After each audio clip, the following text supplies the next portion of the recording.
Lucas 8, de 26 a 39.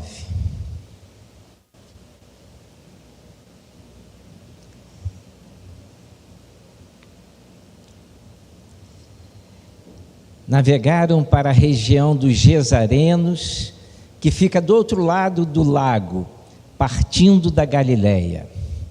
Quando Jesus pisou em terra, foi ao encontro dele um endemoniado daquela cidade. Fazia muito tempo que aquele homem não usava roupa, nem vivia em casa alguma, mas nos sepulcros. Quando viu Jesus, gritou, prostrou-se aos seus pés e disse em alta voz: que queres comigo, Jesus, Filho do Deus Altíssimo?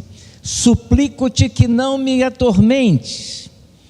Porque Jesus havia ordenado que o espírito imundo saísse daquele homem, pois muitas vezes tinha se apoderado dele.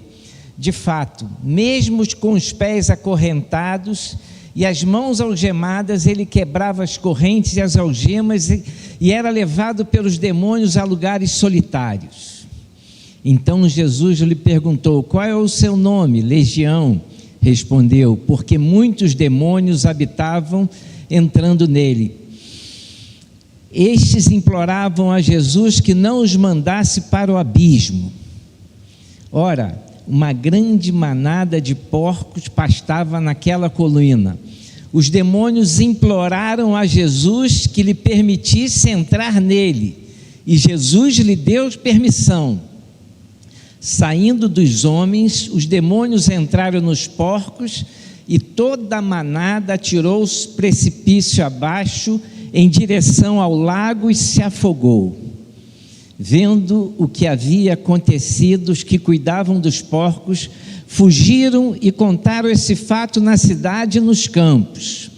E o povo foi ver o que havia acontecido. Quando se aproximaram de Jesus, viram o homem de quem havia saído os demônios sentado aos pés de Jesus, vestido e em perfeito juízo, e ficaram com medo.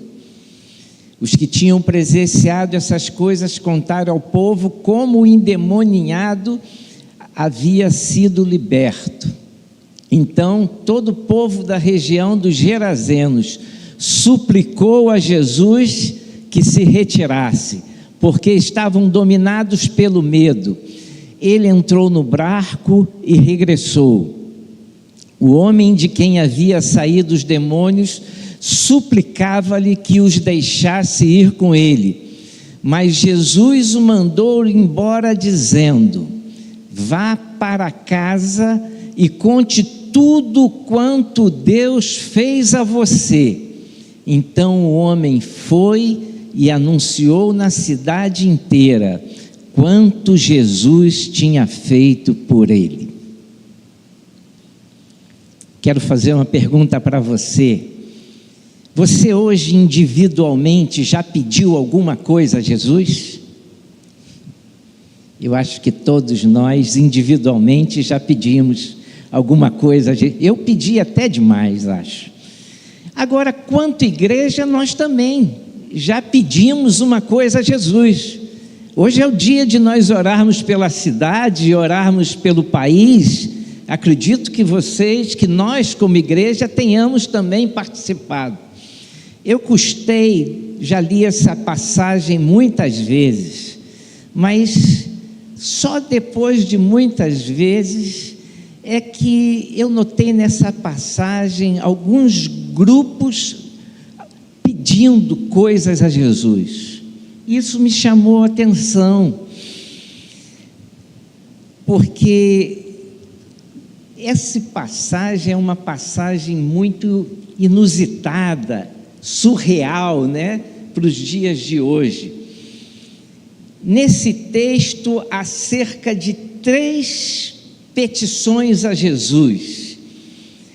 A minha irmã me mandou uma história que não deve ter muitos sérios fundamentos de verdade, mas eu vou compartilhar com os irmãos.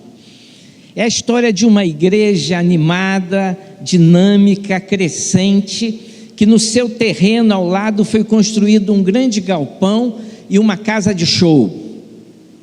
Na hora dos cultos havia uma barulheira, não havia uma boa acústica, e atrapalhou muito aquela igreja, sem contar que os estacionamentos começaram a ficar ocupados na região e estava difícil dos crentes chegarem e colocar os seus automóveis. Mais ainda, era uma época diferente, que as pessoas ainda carregavam Bíblias, e muitas daquelas pessoas dos shows zombavam de alguns crentes com as suas Bíblias. Haviam sempre piadas para os crentes. Então, a igreja resolveu fazer uma campanha de oração para Deus tirar aquela casa de show dali.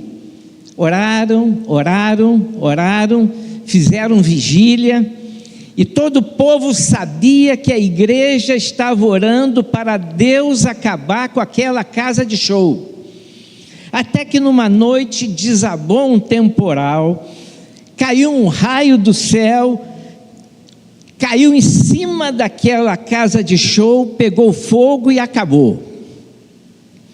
O dono, muito chateado, entrou com processo na justiça contra a igreja, pedindo reparação de danos, porque a igreja tinha sido responsável pelo acontecido.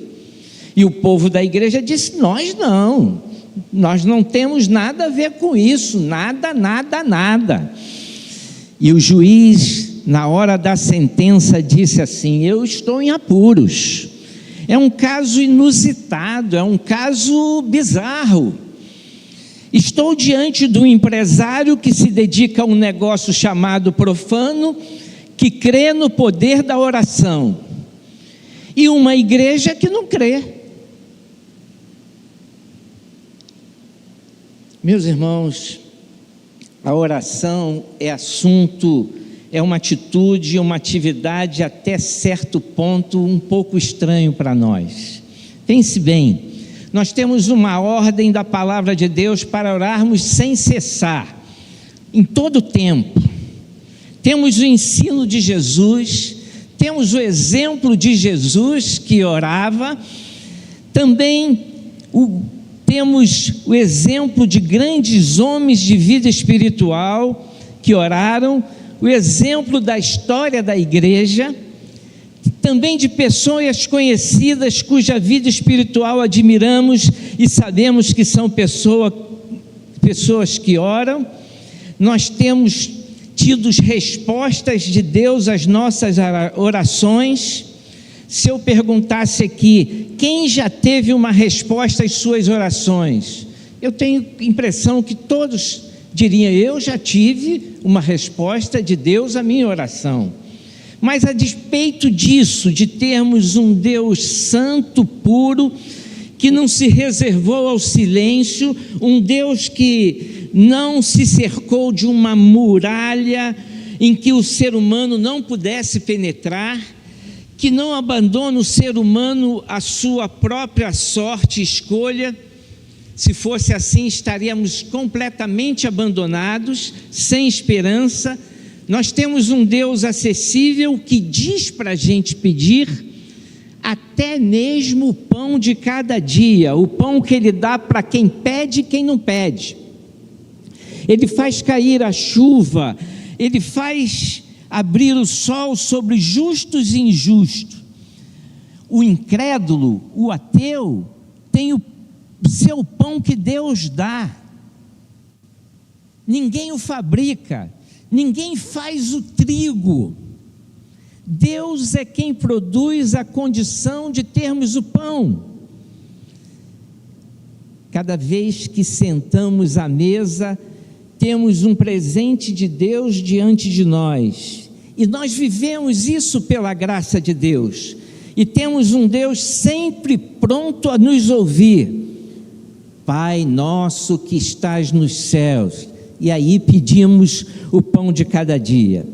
E sabe de uma coisa? Deus se agrada de ouvir a nossa voz, alegra ao coração do Pai responder às necessidades dos seus filhos. Tiago diz assim: não tendes porque não pedis.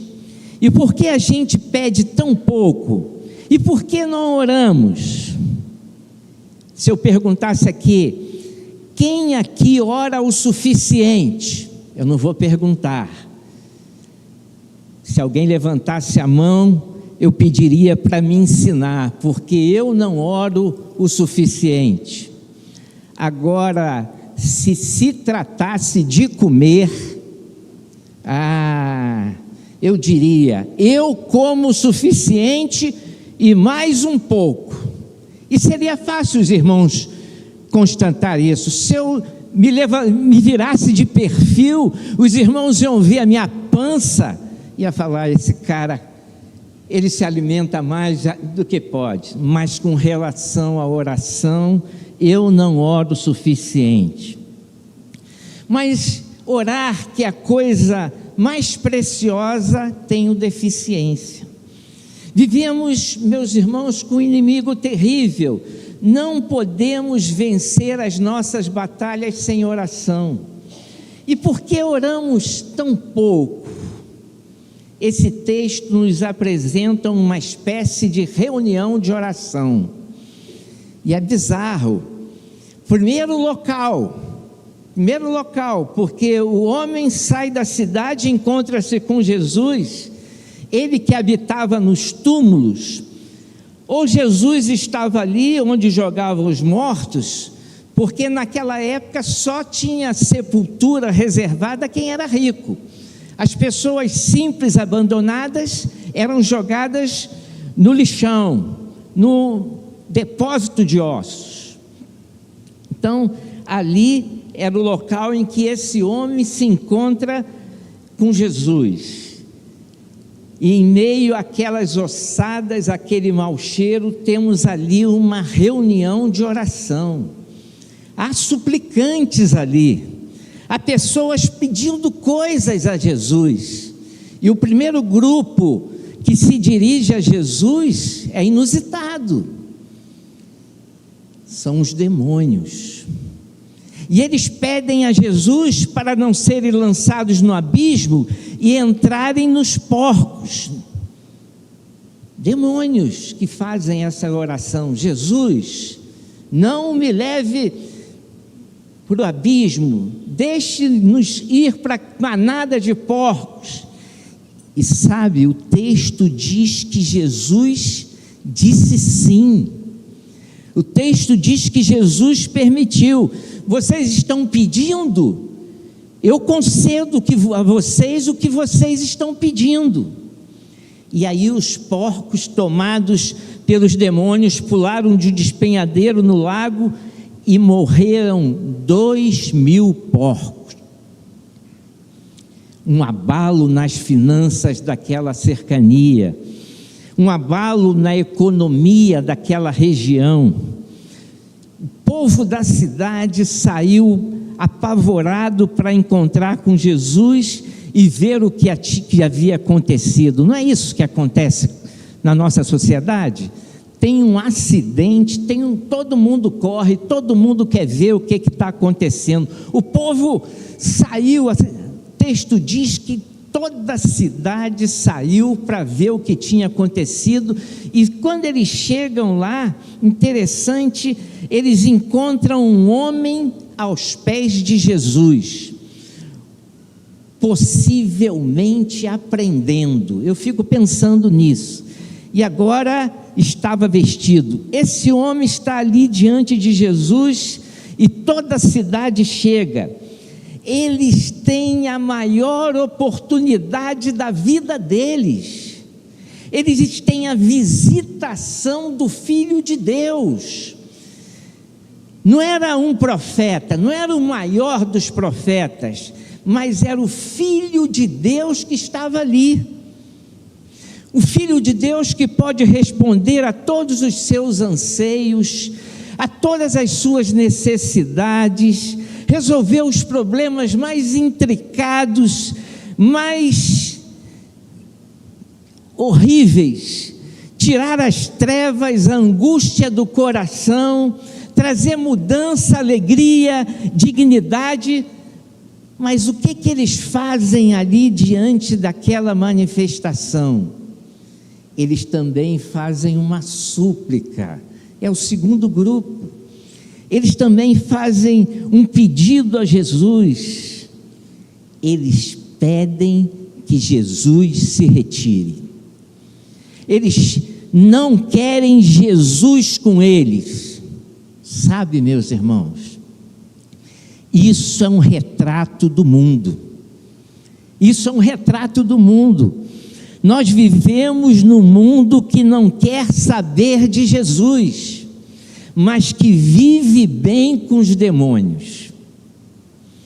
Vivemos numa sociedade em que as pessoas invocam os demônios, que vivem bem com eles, que acham que têm poder sobre eles, que concorrentes podem neutralizá-los.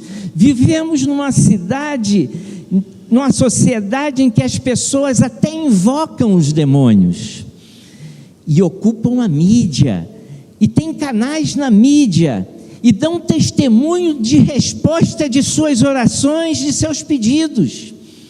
Eles creem que podem dominar os demônios. Nós vivemos num mundo assim, e por isso rejeita o ministério, a graça, a dádiva de Jesus. Então estava ali aquele homem endemoniado. Eu, quando estava lendo essa passagem, me chamou a atenção que não, na minha versão, não é endemoniado como li, é endemoninhado, é um ninho que é feito em quem está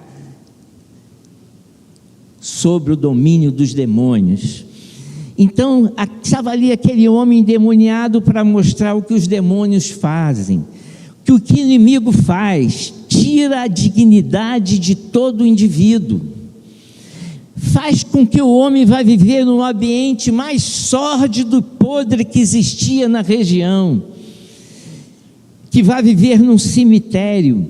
Um homem que perde o seu tino, o seu tirocínio, o exercício da sua mente, da sua liberdade.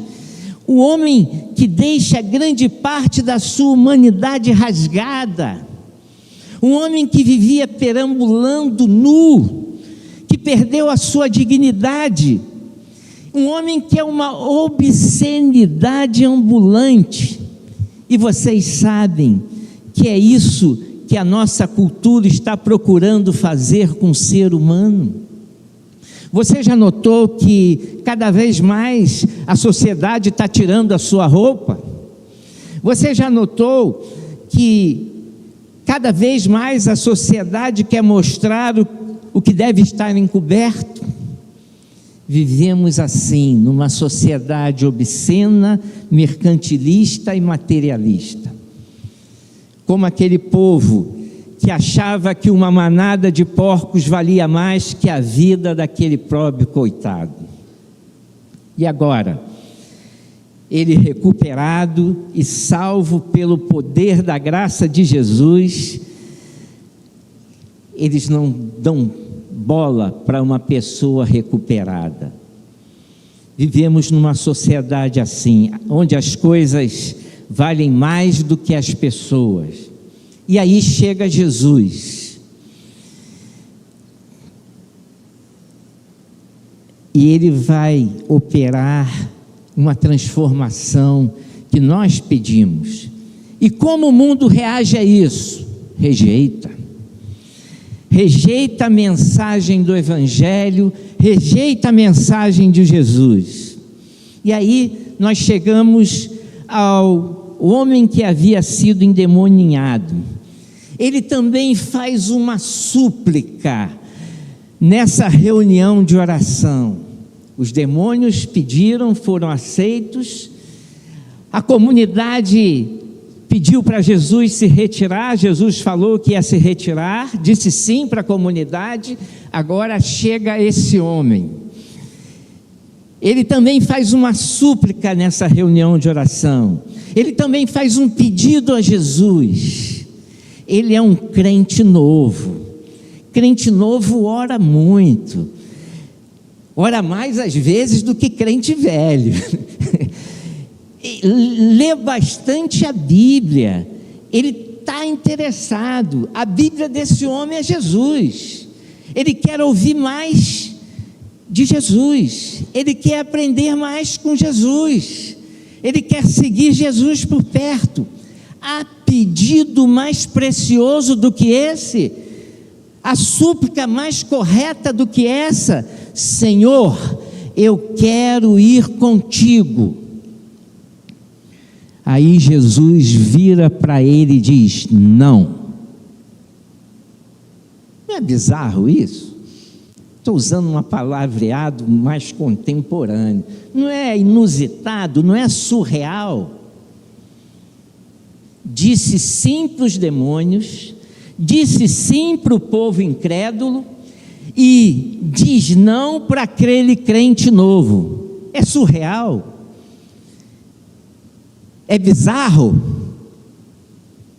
Não é não. Sabe por quê? Porque eles rejeitam a Jesus, mas Jesus não os rejeita. Vou falar novamente. Eles rejeitam a Jesus, mas Jesus não os rejeita. Jesus quer deixar entre eles uma testemunha, um pregador, alguém que fale acerca dele. É interessante a maneira como Lucas conduz esse relato. Jesus diz para ele: vai e conta para todos, anuncia a todos quão grandes coisas Deus te fez. É isso que Lucas subtilmente está apresentando no seu evangelho. E Jesus diz: vai, volta para os seus, anuncia, prega ao povo dessa cidade que não me quer e que também não vai te querer.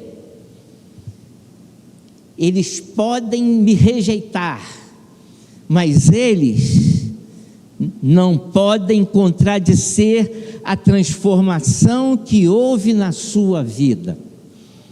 Te viram nu, te viram quebrando grilhões, te viram um péssimo pai, te viram um péssimo marido, te viram como um terror na cidade, um demônio perambulando.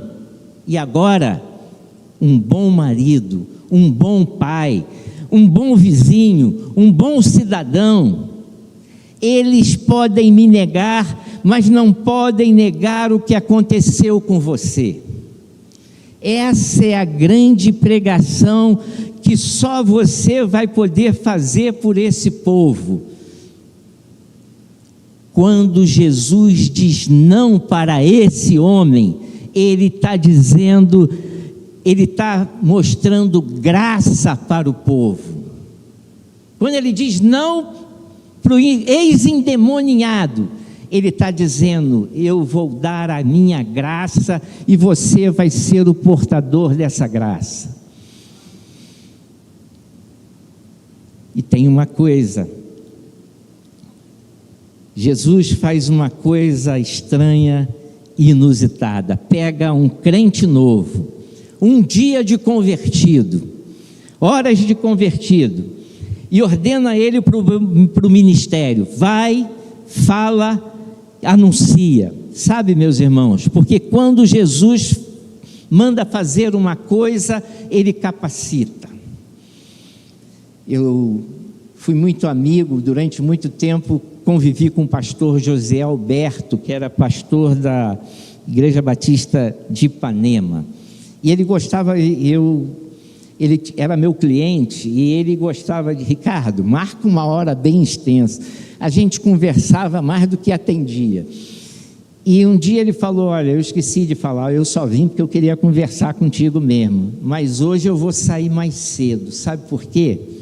Uma atriz global aceitou a Jesus como Salvador, e o Jô Soares, né? O pessoal da antiga lembra dele, no seu programa Jô Soares 11h30, que entrava lá para 1h da manhã, convidou ela para dar o seu testemunho, e ela quer saber o que é que ela vai falar, e eu vou orientar ela, porque ela não conhece doutrina, ela só conhece uma coisa, que agora ela tem Jesus no coração, que a esperança dela mudou, que a graça de Deus a alcançou e que ela está querendo crescer mais. Então eu falei, vai com Deus, está desmarcado, pode ir. E eu fiquei pensando nisso, né? Deus, meus irmãos, tem capacitado cada um de nós, não a fazer um sermão teológico, não a fazer uma locução brilhante, mas dizer simplesmente aquilo que Jesus tem feito em nossa vida. Olha, a minha vida seria muito vazia sem Jesus. É isso que você pode falar. Eu tenho um grande amigo que no final de cada ano ele sai e ele tem uma estratégia de evangelização que eu acho interessante. Ele chega e fala assim: olha, eu desejo para você que o próximo ano seja o ano mais feliz da sua vida, que você tenha um ano maravilhoso. E todo final de ano o cara diz, para você também. Aí ele parava, e você chegou atrasado, porque o ano mais feliz da minha vida foi no ano em que eu conhecia Jesus. E aí ele pregava o seu testemunho pessoal, o que Jesus fez na vida dele. Era interessante, né? Muito interessante e prático. Sabe, meus irmãos, às vezes Deus faz coisas que a gente não entende. Eu tinha 18 para 19 anos quando fui convocado para o exército, e eu fiquei mal com Deus. Eu não queria servir exército de jeito nenhum.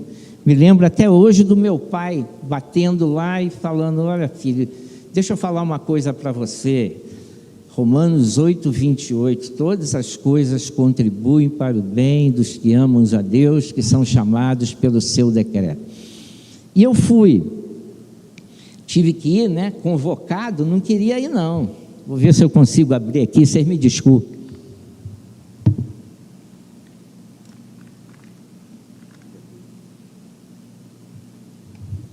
E fiquei muito chateado com Deus. E só depois que a gente passa, que a gente sabe por que Deus... Eu era um cara que, domingo eu falei para a igreja, muito obrigado. Era um cara que fui criado na igreja, mas a minha experiência com Deus era mais de família. Era o Deus do meu pai e da minha mãe, mas pouca experiência pessoal com Deus. Aí caí no exército e ali Deus marcou a minha vida, porque ali eu tive a verdadeira experiência pessoal com Jesus, e foi muito interessante, porque foi brilhante como Deus agiu na minha vida. E eu sempre joguei bola direitinho, mas Deus fez com que eu fosse considerado o melhor jogador do exército. E por sorte, Deus colocou um subcomandante que tinha mania de ser técnico de futebol. E ele dizia: Ricardo, nós vamos jogar contra... Se ganhar, você tem tudo comigo. Pode pedir o que quiser, mas se perder, você está roubado. E aí eu orava, falava: Deus... Mais vezes fui aquinhoado com isso do que não. Mas tinha um detalhe: eu comecei a dar testemunho de Jesus, só tinham 2 crentes lá, eu e um cabo. E as coisas foram acontecendo, e eu falava para eles, já que eu era considerado o melhor de futebol, eu falava para eles: vocês pensam que ser crente é ser otário, desculpe o termo, falava isso. Ser crente não é ser bobão não, rapaz. É uma experiência de vida maravilhosa. E fui dando testemunho, tudo que eu me metia para fazer, eu procurava fazer o melhor. E comecei a me destacar. E a ponto que eles começaram a ficar irritados, porque não conseguiam. Eles descobriram que eu não falava palavrão. Então eles tinham uma disputa para quem ia fazer eu falar palavrão. E Deus foi tão bom que me abençoou e não precisei... Mas que eu estou falando isso é porque chegou no final do ano, eu fui eleito por eles o praça mais distinto do Exército. Ganhei uma barreta do general. Mas eu não queria, esse endemoninhado não queria seguir a Jesus. Eu não queria ir para o Exército, mas o Exército foi o lugar que Deus me colocou. Passado do Exército, eu podia falar mais coisas, mas eu não quis entrar. Passou uns 15 anos, eu estava entrando já formado, trabalhando, profissional liberal em Madureira. Estou chegando na porta do prédio onde eu tinha o consultório, e um jovem olhou para mim e falou aquela palavra que ninguém deve falar: está lembrado de mim? Isso é terrível, né, meu irmão? Está lembrado de mim? Do rosto eu estava lembrado, não estava lembrado do nome. Eu falei: rapaz, você serviu comigo no Exército? E ele me fez uma pergunta: você ainda é crente no Senhor Jesus Cristo? O que ele lembrava de mim é que eu tinha um compromisso com Jesus. Ele falou: rapaz, a sua vida mexeu muito comigo. Hoje eu sou pastor. E começou a falar do que Deus fez na vida dele. E eu agora, aí só depois é que eu entendi o quanto Deus queria que eu participasse, para conhecer Deus não de ouvir falar, por experiência pessoal, mas dar testemunho do poder de Deus a quem estava junto comigo. Meus irmãos, se você viver na luz, se você viver com esse Jesus, você vai ser mal interpretado, mas a sua diferença como luz vai fazer com que a graça de Jesus resplandeça. Jesus disse para ele: não vem comigo, vá para os seus, volta para a tua casa e começa o nosso ministério. Começa na sua casa, amando a sua esposa, amando os seus filhos. Volta fazendo a diferença, sendo sal, sendo luz, mostrando a graça de Jesus para esse mundo que rejeita Jesus. Que Deus nos abençoe.